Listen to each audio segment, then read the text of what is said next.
इस अनंत ब्रह्मांड में अरबों खरबों लोग हैं, लाखों करोड़ों परिवार हैं। फिर क्यों ठीक मेरा जन्म इस परिवार में हुआ? वही माँ की थकी आंखें, वही पिता की चुप्पी, वही छोटा सा घर जहां हर महीने पैसे गिनने पड़ते हैं, वही बचपन के सपने जो अधूरे रह गए, वही रोज का संघर्ष जो कभी खत्म नहीं होता। क्या ये सिर्फ संयोग है या इसके पीछे कोई बहुत बड़ा, बहुत पवित्र रहस्य है? ये कहानी उसी रहस्य को खोलने की कोशिश करती है। नाम है आरव, उम्र 24 साल, शहर एक छोटा सा शहर हरियाणा में, जहां सपने बड़े होते हैं पर रास्ते संकरे। आरव की जिंदगी एक आम मध्यम वर्गीय भारतीय परिवार की तरह थी। ना बहुत गरीब, ना अमीर, बस संघर्ष का एक लंबा सिलसिला। रात का वक्त था, कमरे में सिर्फ टेबल लैंप की पीली रोशनी, खिड़की से चांदनी आ रही थी, मानो चांद भी उसकी व्यथा सुन रहा हो। आरव बिस्तर पर लेटा था, उसके हाथ में मोबाइल था पर स्क्रीन बंद। मन में वही पुराना सवाल घूम रहा था। उसने आंखें बंद की। बचपन की यादें एक एक करके उभरने लगीं। जब वो 8 साल का था, तब स्कूल की फीस के लिए माँ ने अपने सोने के कंगन गिरवी रख दिए थे। माँ ने मुस्कुराकर कहा था, बेटा, पढ़ाई सबसे बड़ी पूंजी है। पर आरव ने देखा था कि माँ की आंखें नम थीं। जब वो 12 साल का था, तब पिता की फैक्ट्री में छटनी हो गई। पिता रोज सुबह 6 बजे निकलते, शाम 8 बजे लौटते। कभी कभी हाथ में बस 200-300 रुपए। फिर भी पिता कहते, चिंता मत करो, सब ठीक हो जाएगा। जब वो 15 साल का था, तब दोस्तों के पास नए फोन, नई बाइक आ गई। आरव के पास पुरानी साइकिल। वो चुपचाप देखता रहता। मन में जलन नहीं, बस एक दर्द। क्यों मेरे साथ ऐसा? काश मेरा जन्म किसी ऐसे परिवार में हुआ होता जहां पैसे की कमी ना हो, जहां माता पिता को मेरी पढ़ाई के लिए चिंता न करनी पड़े, जहां मैं बिना संघर्ष के सपने पूरे कर पाता। ये सोचते सोचते उसकी आंखें गीली हो गईं। वो रोया नहीं, बस चुपचाप आंसू बहने दिए।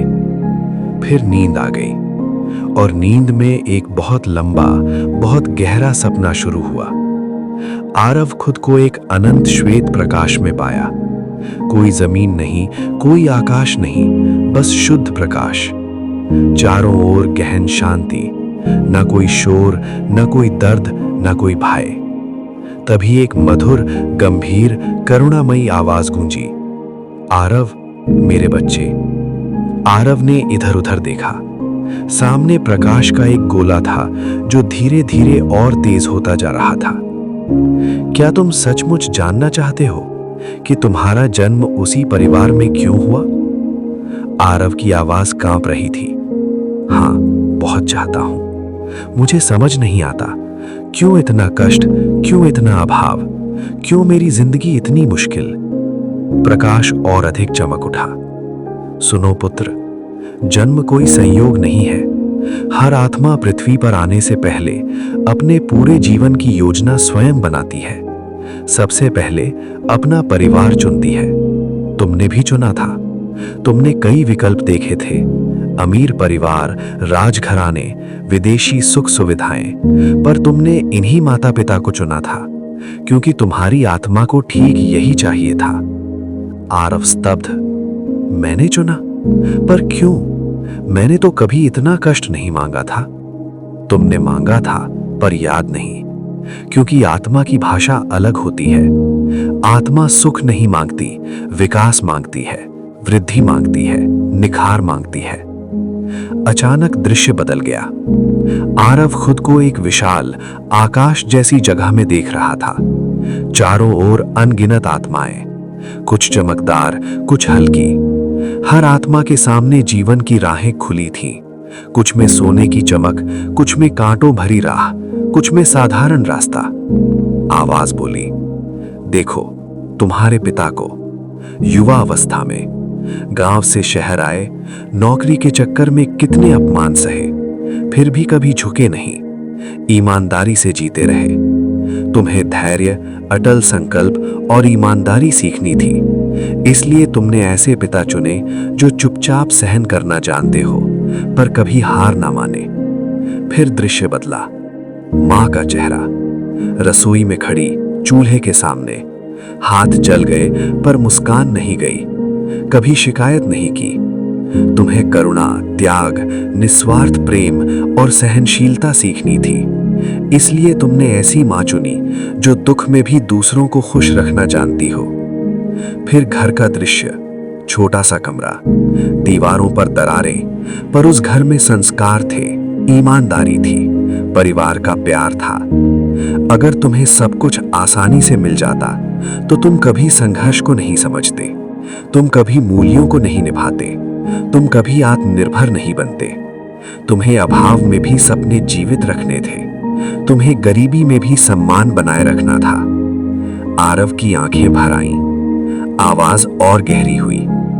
तुम्हें इस परिवार में इसलिए भेजा गया ताकि तुम दर्द को समझो, उसे सहो और उससे ऊपर उठो।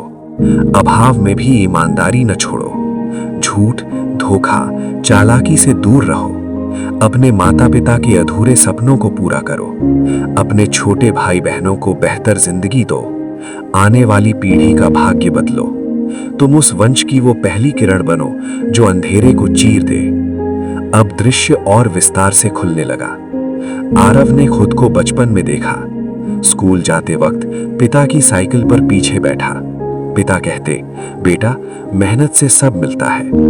फिर कॉलेज के दिन, पढ़ाई के साथ ट्यूशन पढ़ाना, रात को 2 बजे तक जागना, दोस्त पार्टी में जाते, आरव किताबों में। फिर नौकरी की तलाश, कई इंटरव्यू में रिजेक्शन, कई बार निराशा, पर हर बार उठना। आवाज बोली, ये सब तुमने चुना था, क्योंकि तुम्हारी आत्मा जानती थी आसान रास्ता कभी बड़ा नहीं बनाता, कठिन रास्ता ही नायक बनाता है। अब भविष्य का दृश्य। आरव 35 साल का, एक अच्छी नौकरी, अपना छोटा सा घर, माता पिता को आराम, छोटे भाई की शादी, बहन की पढ़ाई पूरी। पर सबसे बड़ा बदलाव, आरव का मन। अब वो शिकायत नहीं करता, वो कृतज्ञ है। वो समझ चुका है उसका संघर्ष व्यर्थ नहीं था, वो परिवार की दिशा बदलने आया था। आवाज ने कहा, हर परिवार में एक ऐसी आत्मा भेजी जाती है जो उस वंश की किस्मत बदलने आती है। कभी वो बड़ा बेटा होता है, कभी छोटी बेटी, कभी कोई अनपढ़ माँ का बेटा, और वो आत्मा तुम हो आरव। आरव फूट फूट कर रो पड़ा। तो मेरे सारे दर्द, सारे आंसू सब व्यर्थ नहीं थे। नहीं पुत्र, वे तुम्हें तोड़ने नहीं आए थे, वे तुम्हें तराशने, निखारने, मजबूत बनाने आए थे।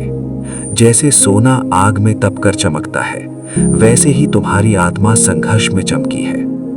फिर अंतिम दृश्य। आरव अपने माता पिता के पैर छू रहा है। माँ रो रही है, खुशी के आंसू। पिता की आंखें गीली, गर्व से। आवाज बोली, जिस परिवार में तुम्हारा जन्म हुआ है, वही तुम्हारा कर्म क्षेत्र है, यही तुम्हारी परीक्षा है, यही तुम्हारा उद्देश्य छिपा है। उसे स्वीकार करो, उसे जियो, उसे पूरा करो। अचानक नींद टूटी। वही कमरा, वही हल्की रोशनी, वही चांद। पर अब आरव पहले वाला आरव नहीं था।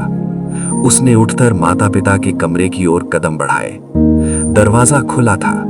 माँ सो रही थी, पिता की थकी सांसें सुनाई दे रही थी। आरव ने धीरे से उनके पैर छुए, मन ही मन कहा, माँ, पिताजी, धन्यवाद मुझे यहाँ भेजने के लिए। अब मैं समझ गया हूँ, मेरा जन्म यहाँ इसलिए हुआ था क्योंकि मुझे यही बनना था, मुझे यही परिवार की रोशनी बनना था। कहानी का सार आपके लिए। आपका जन्म जिस परिवार में हुआ है वो सजा नहीं है, वो जिम्मेदारी है, वो अवसर है, वो परीक्षा है। आप वहां इसलिए हैं क्योंकि आपकी आत्मा ने चुना था। आप सहन कर सकते हैं, आप समझ सकते हैं, आप सीख सकते हैं, आप बदल सकते हैं, आप उस वंश की दिशा बदल सकते हैं। हर आत्मा को वही परिवार मिलता है जो उसकी आत्मिक यात्रा के लिए सबसे जरूरी होता है। अब शिकायत छोड़ दो, कृतज्ञता अपनाओ और उस यात्रा को पूरा करो जिसके लिए तुम आए हो। अगर इसे पढ़ते पढ़ते आपकी आंखें नम हुई तो समझ लीजिए ये कहानी आपके लिए ही लिखी गई है। क्या अब मन में शांति है या अभी भी कोई सवाल बाकी है?